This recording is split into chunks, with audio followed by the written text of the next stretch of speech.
qui sont du Maroc.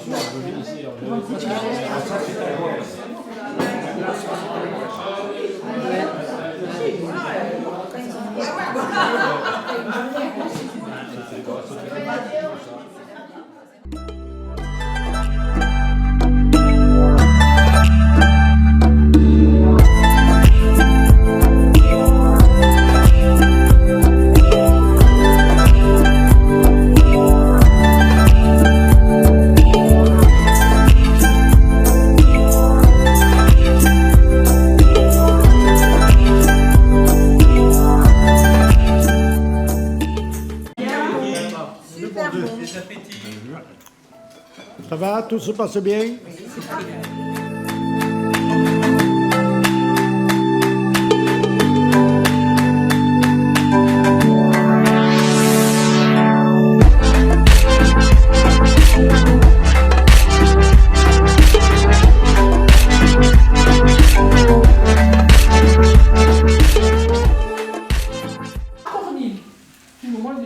Les marcheurs, vous êtes tous allés à Cornil, je présume.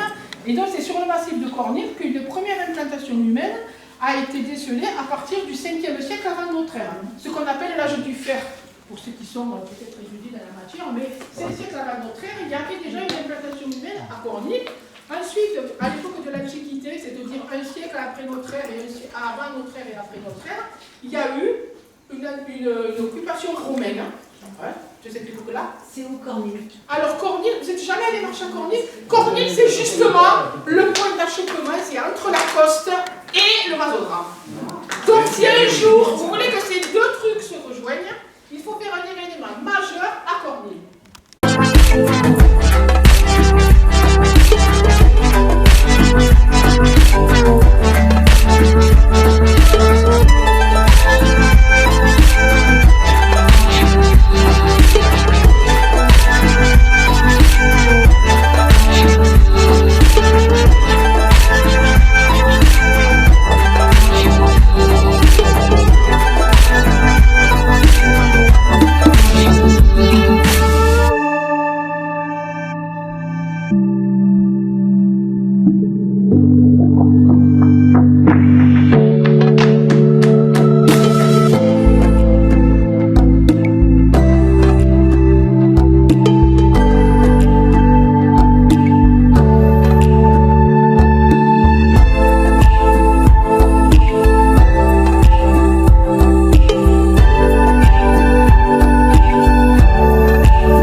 Assez particulier. À partir du 19e siècle, ça devient encore plus particulier. Parce que nous allons tout à l'heure parler de la devineresse, puisque la Coste est le lieu de la devineresse, c'est-à-dire la charlatan, grosso modo, voilà, ou la sorcière, comme tu veux. Et donc il y a un contexte religieux qui s'installe dès le 19e et qu'on ne s'explique pas. Parce qu'avant ça, au 18e, au 16e, on ne parle jamais de problèmes religieux à la Coste. Par contre, à partir du 19e, donc sort cette histoire de la devineresse, dont on parlera en fin de balade, je crois. Et puis, autour de 1900, l'histoire de cette fameuse croix. Donc, au 19e siècle, donc après la Révolution française, d'après mes investigations, il semble qu'il y ait deux courants politiques qui s'influencent, enfin qui s'auto-influencent, qui se bagarrent à la Coste. Il y a d'un côté les réformateurs et puis les conservateurs. Donc les réformateurs sont vraiment plutôt déjà républicains, tournés vers la République, ce qui va donner la Troisième République. Et puis il y a les catholiques. Donc au sein de ce microcosme, il y a une seule famille qui s'appelle la famille Carrière. C'est assez particulier parce que dans la famille Carrière, il y a les républicains qui chantent la carmagnole pendant les processions, et puis la sœur qui fait construire cette chapelle et cette croix. Donc on voit bien que c'est dans un contexte, on va dire, familial, et en même temps un contexte politique. Cette croix a été érigée en 1909. Donc 1909, c'est 3 ans après 1905, la loi de séparation, comme vous savez, des églises et de l'État. Okay, donc, La mémoire collective raconte qu'à Lacoste, il y avait des croix partout, ce que moi je n'ai pas trouvé, et que quelqu'un faisait tomber ces croix. Voilà, mais ça, c'est ce qu'on dit. Et cette dame, donc Marie-Louise Carrière, épouse Bruandé, aurait dit que pour éradiquer cette mauvaise habitude de mettre les croix à l'air, grosso modo, on allait en construire une qu'on ne pourrait pas démonter, évidemment.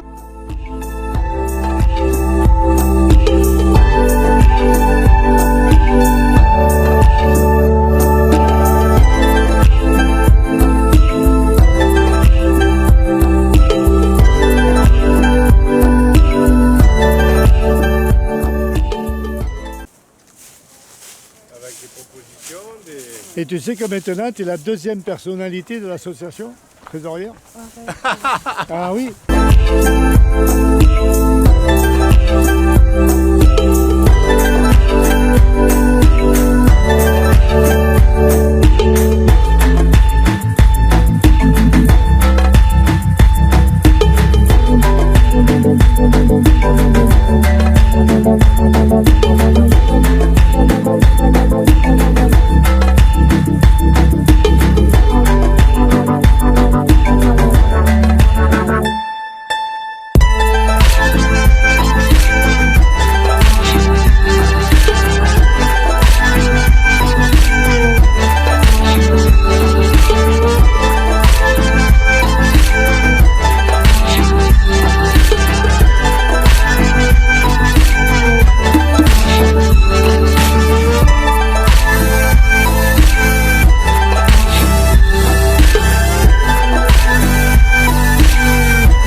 Alors, Toi, Saint-Félix, bon, le Rocher Vierge, le Pic Baudil.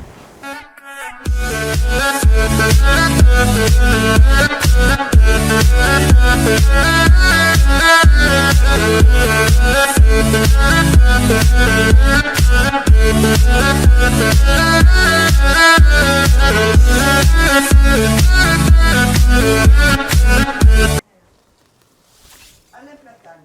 Alain Platane. Alors, ah non, mais regarde, hop là. Là, 07. Non, mais ah, tu l'as, ça c'est. Le mec qui sonne ici. Qu'est-ce qui sonne